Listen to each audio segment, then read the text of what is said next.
I'm really excited to have you in the courses. I'm excited to be in them and learn more about how to do better on the LSAT. I've obviously took it twice, so third time's the charm. Great, awesome. Well, hopefully it'll be third is the last one, and your fingers crossed, exactly. And so I'm hoping to just learn a little bit more about what led you to join the courses and what you're hoping to get out of them. Yeah, so I took the LSAT in June and in July. And when I took it in June, and previously I had taken a course through my university that was just learning all about the basics, whether it be logic games, logical reasoning, and I felt like I had a pretty good idea of the fundamentals. But when I took the June LSAT and I got a 158, and then I took the July LSAT, and just internally I didn't think I did that well as I wanted to. I kind of told myself that I needed to really buckle down, at least for the next couple months, so I can get a better score on the third time and enough in time to apply in the fall. So yeah, that's why I decided to join the courses, because I thought it would boost my score by a little bit, hopefully, and give me that extra push. Sure, awesome. Well, I'm glad to help, and I'm excited to see that you're diving into everything already. I know that you had some questions for me, and I'd be happy to cover at least some of those with you today. So out of the ones that you sent, which would you say is the most pressing? What's the number one thing on your mind? The number one thing I think is one of the first questions I had is how to complete the logical reasoning sections despite flagging, because what I noticed when I took the July LSAT was I went through the method of flagging the ones I didn't know, because I didn't want to waste time on trying to understand the stimulus and figure that out. So by the end of the section, I had, you get the little 5-minute warning on the tablet, and I had 5 to 6 questions that I flagged, and I started to freak out because I knew that I couldn't get that in time. So I just ended up guessing on a couple of them, and I don't want that to happen again. So I want to know, what is the best method for increasing time management? Is it just practicing, or Yeah, sure. Well, practice is always key for whatever you're doing, right? But I want to go deeper than just telling you to practice, because there are some specific tactics you can use to better deal with a situation like that. So first off, 5-6 questions, flagging, coming back at the end. That strikes me as reasonable. I mean, personally, I'll typically flag 4 to 5, so we're in the same ballpark there. Now, the idea is, what do you do when you are at the end, you have that time back, you have to decide what to go back to. The first thing is, I would say, how can you increase the size of your time bank? How can you have more time remaining at the end? And the answer to me would be, you speed through the easier questions. Like, you aim to do the first 10 questions in about 10 to 12 minutes, much less than the average time allotted. What if instead of having 5 minutes remaining, you could have 7 or 8 minutes remaining? Or what if you could potentially flag 1 or 2 questions less? How would that change your situation at the end of the section? Yeah, I think, and I try to stay in the doing 10 questions in 10 minutes mark. I try to hit that. It's a little bit difficult, but I know generally the first 10 questions are easier, right, than the rest. Yeah. I think with me, it's reading through every answer choice. Even in the first 10 questions, I second guess myself. I'm like, okay, let me make sure that B, it's not B, C, or D. If I know it's A, let me just make sure, cover my bases. So I think that's what makes me go a little bit slower, is that I have to read every single answer choice. So it's okay to read every choice. I think that's typically a good thing to do. Logical reasoning has ambiguities of language that logic games does not, of course. So it is worthwhile to go through all 5 choices. And of course, if it was A, maybe you were wasting your time. But on the other hand, A might seem tempting, but there's when you're speeding through, but there's something that's even better as choice E. I think it is worth typically going through all 5. The thing is, not second guessing yourself, though, not rechecking, double checking, triple checking an easy question. You find yourself doing that? Yeah, I find myself doing that, just doing a double take oftentimes, and second guessing, oh, it can be this, it could be that. And then I check my answers when I'm practicing, and I notice that I initially chose the right one, and then I second guessed and I chose the wrong one. And I'm like, I had the right answer all along, and I just erased it. So that's really frustrating. But yeah, that's definitely something I'm going to work on. Another question I have is, with reading comprehension, specifically how to, I end up getting, I think reading comp is definitely my weaker section of the three. And I was wondering, when we're doing practice tests and we're reviewing the next day, sometimes I don't necessarily remember the passage the next day. Is it better, do you recommend when you're reviewing the questions you got wrong, rereading the entire passage? Or what's the best method for reviewing a reading comp, instead of just saying, oh, okay, that's the right answer, I get it, and then just move on? That's a great question. I guess the question to that is, what are you looking to get out of your review process? Because that will affect how you review. Maybe you want to review the same exact day immediately afterwards so that all of your thought process is fresh. Like everything about what you just did, you could review an hour later or 2 hours later, when everything in your mind is fresh about what exactly you were thinking in the moment, why you were considering a particular answer choice. Or if you want to redo everything untimed and then analyze your thought process afterwards, maybe you want to leave a day or two in between. Mm-hmm. So either I could do it for the day of, or just read it, be super thorough, and do it if I'm doing it the day after, or a couple days after. Yeah. And so to answer your question directly, I do think you need to reread the passage when you're reviewing in order to thoroughly understand everything, because you got to know why the right answer was right, why the wrong one was wrong, but more than that, why the tempting wrong answer was tempting, and why the discouraging right answer was discouraging.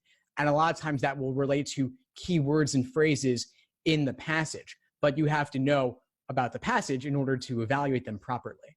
Everything only makes sense in the context of the passage. Just like in logical reasoning, an answer choice only makes sense in the context of the stimulus. Okay. Thank you. The next question I had was about kind of what to do when you notice your mind starting to, especially when you're doing reading comp, your mind starting to trail off and you're starting to think about, you go into panic mode, and then you realize 3 minutes of reading, I didn't even understand or grasp any of what I just read. What to do in those circumstances? I mean, do you just check yourself really quick? And because sometimes when you start to think about other things, it just snowballs, and then then you say, hey, I have 10 minutes left, I don't know what to do, and I'm freaking out. Yeah, sure. Great question. This happens so much because reading comp is incredibly boring. So that's totally understandable. And part of that relates to reading with a purpose, reading with the structure of the passage in mind. So as you're reading, you've got to constantly be asking yourself, what role does this play in the passage? Is it a viewpoint? Is it an opinion, a theory, a hypothesis, essentially a conclusion? Or is it evidence and details and supporting examples?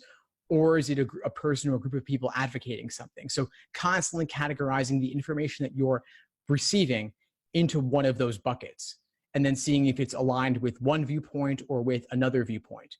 So if you're slipping, just checking yourself back to, is this viewpoint, is it evidence, is it someone advocating something?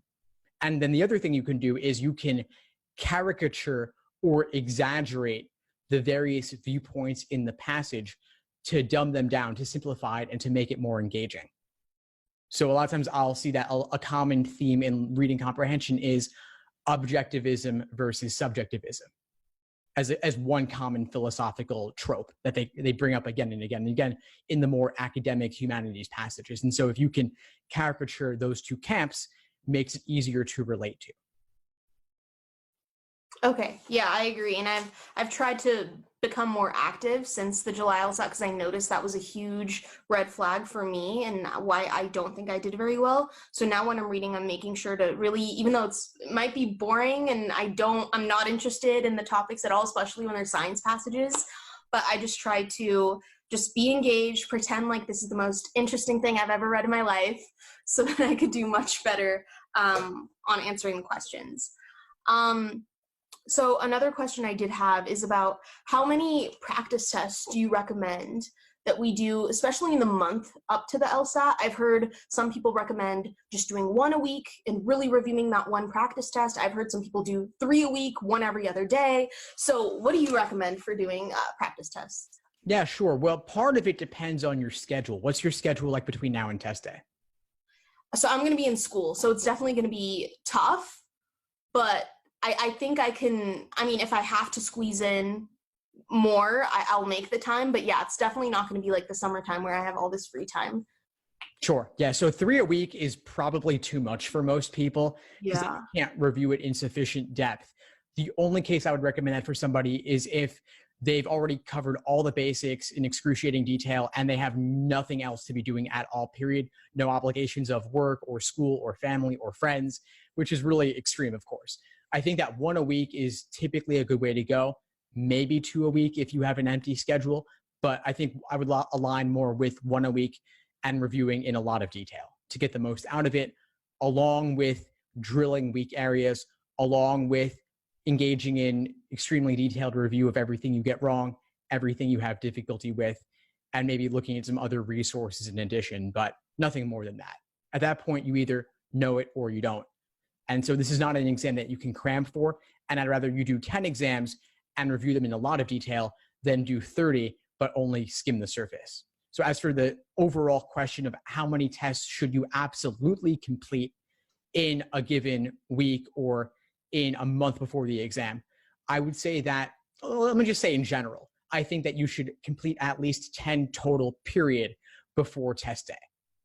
Now, if your exam is 1 month away, that gives you maybe doing two and a half a week on average, which is a lot. So maybe ideally you would have done some already, or you have a few months till your test date and you can push it a little bit. And you're taking the LSAT this fall, you've got 3 different test dates this fall to choose from. You could aim to do it in both October and November or September and November, and then you have a buffer. Mm-hmm. Okay. And my last question was about logic games. So I find myself having trouble a lot with the global logic games because sometimes they're given like in the beginning, right after the orientation question, and I have nothing to really base it off of. So I try to save that towards the end and use the inferences that I've made through other questions to help me with that question. But is there a better method other than just like plugging and chugging? Because that's what I usually do with the answer choices, and it takes up a lot of time. So what are some tips on those types of questions? Yeah, sure. So the biggest thing I would say first off is it is good to save global questions for the end if you're feeling lost, if you don't have an immediate jumping off point. And so the benefit of saving global questions till the end is that you have all that previous work available to you to help you avoid plugging and chugging as much as possible. You have the correct answer to your orientation question, the first question of the game. That is a valid scenario. All the hypotheticals you've drawn up to this point are also valid scenarios. So that could ideally help you eliminate at least a couple of choices. As for the remaining ones, you may have to plug and chug, aka brute force, by drawing more diagrams to evaluate, let's say, the remaining 3 answer choices. But you also might use your intuitions to some extent.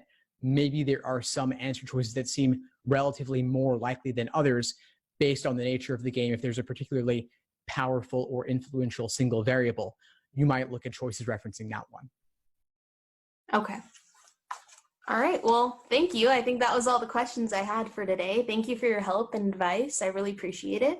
Of course, Mariana, my pleasure. What would you say is the biggest insight that you got out of our session today?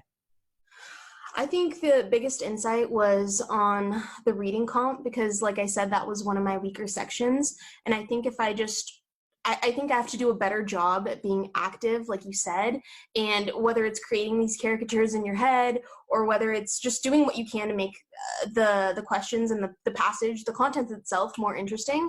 I think I'm definitely going to work on that when I do practice tests in the future. Awesome, Mariana. I'm really glad to hear it. Yeah. Well, thank you. Thanks for tuning into the show. Please subscribe if you haven't done so already to be notified of new episodes as I release them. And feel free to reach out if you need anything at all as you move forward with your prep. I'm happy to help however I can. In the meantime, I'll wish you all the best and take care.